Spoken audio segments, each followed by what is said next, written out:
has learned from sources that MeitY has met firms to review concerns on draft digital competition laws. The industry association met with the MeitY secretary, and my colleague Sumita Karir is joining us with more details.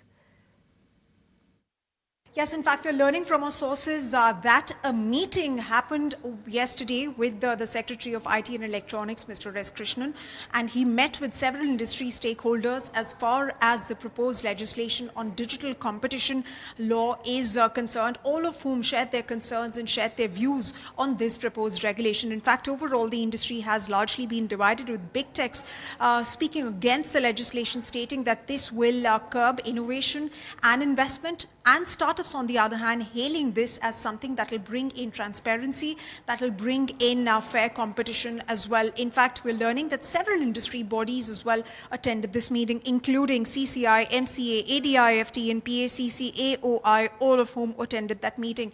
In fact, two more consultations are likely to happen before a final decision on this is really taken. But let's go through what these two groupings had to say.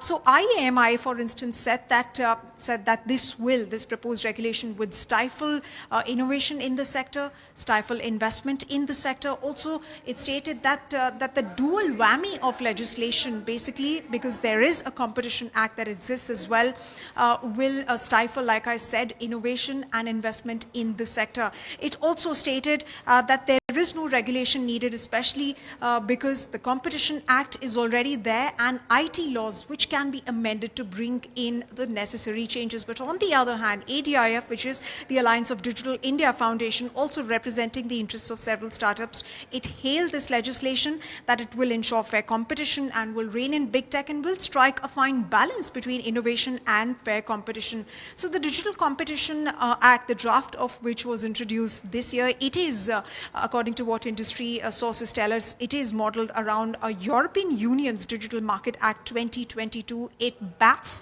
for putting in obligation on digital companies, more so on big tech companies, on large digital organizations, to make them accountable, and bats for predictive regulation. So that's as far as the proposed legislation on digital competition is concerned. All right. If you like this video, then like, share and subscribe to ET Now.